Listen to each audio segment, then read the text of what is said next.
चालाकियों में कुछ भी नहीं रखा। चालाकियों का अंत बहुत ही बुरा होता है।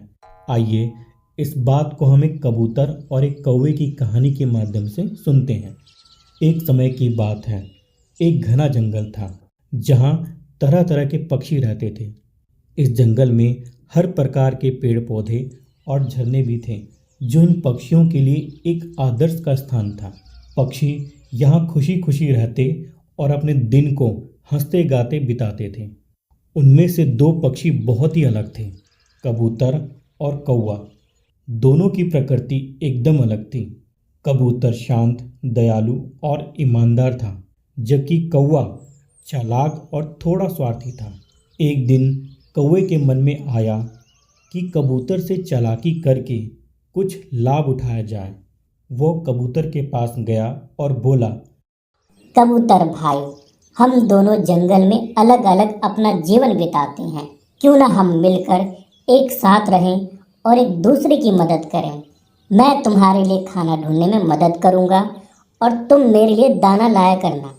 कबूतर स्वभाव में सरल था और उसने कौवे की बात पर विश्वास कर लिया। उसने सोचा कि साथ रहने से जीवन और भी सरल हो जाएगा। कबूतर और कौवा अब एक साथ रहने लगे और दिन भर जंगल में घूम घूम कर खाना ढूंढते। लेकिन कौवा चालाक था। वह कबूतर से अधिक खाना ले लेता और खुद का पेट भरता, जबकि कबूतर भूखा रह जाता था। एक दिन कबूतर ने कौवे से कहा, कौवा भाई, हम दोनों साथ साथ भोजन ढूंढते हैं, फिर भी मुझे कम भोजन क्यों मिलता है? कौवा हंसते हुए बोला, अरे कबूतर भाई, जंगल में इतना खाना नहीं है कि हम दोनों का पेट भर सके। इसीलिए जितना मिले उसी में हमें संतोष कर लेना चाहिए। कबूतर ने यह सुनकर सोचा कि शायद कौवा सही कह रहा है और वो चुप हो गया। लेकिन अंदर ही अंदर उसे कौवे की इस बात पर संदेह होने लगा। अब कबूतर ने सोचा कि कौवे की हरकतों पर ध्यान देना चाहिए। एक दिन जब कबूतर कौवे की हरकतों पर ध्यान दे रहा था तो उसने देखा कि जब भी वे खाना ढूंढने जाते, कौवा उसे चुपचाप अच्छे खाने वाले जगह से दूर ले जाता और खुद सबसे अच्छा खाना खा लेता। कबूतर को अब कौवे की चालाकी समझ में आ गई।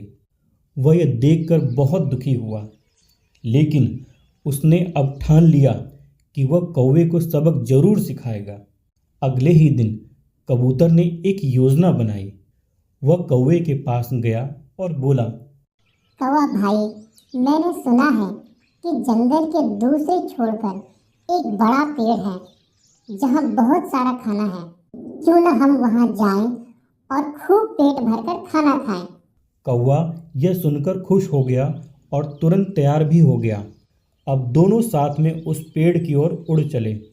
जब वे उस पेड़ के पास पहुँचे तो कबूतर ने देखा कि वहाँ पर एक जाल बिछा हुआ था जिसमें से खाना दिख रहा था। यह जाल एक शिकारी ने पक्षियों को पकड़ने के लिए बिछाया था, लेकिन कौवा इस बात से अनजान था। कबूतर ने कौवे से कहा, कौवा भाई, तुम जाओ, पहले खाना खा लो, उसके बाद मैं खा लूँगा। कौवा लालची था। वो बिना सोचे समझे जाल के पास गया और खाना खाना शुरू कर दिया। तभी अचानक शिकारी का जाल बंद हो गया। उसे कुछ समझ नहीं आया और वो उस जाल में फंस गया। अब कौवा घबराया और मदद के लिए कबूतर को बुलाने लगा। कबूतर भाई, मुझे बचाओ। मैं इस जाल में फंस गया हूँ, मुझे बचाओ, नहीं तो शिकारी मुझे मार डालेगा। कबूतर ने सोचा कि कौवे को सबक सिखाने का यही सही समय है।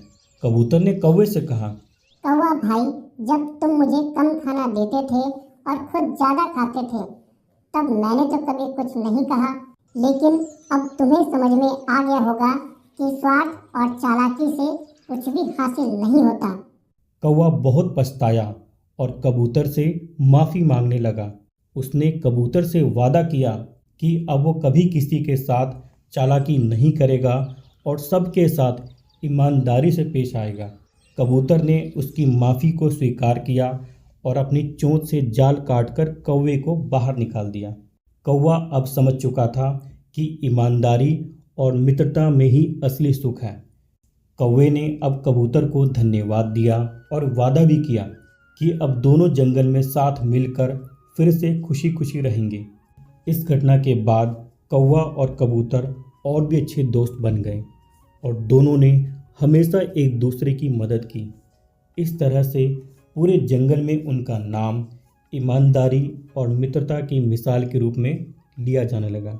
तो दोस्तों, इस कहानी से हमें ये सीख मिलती है, कभी भी किसी को अपना मित्र बनाएं तो बिना किसी स्वार्थ के, और जब तक हो सके आप हमेशा ईमानदार रहिए, क्योंकि चालाकियों में कुछ भी नहीं रखा,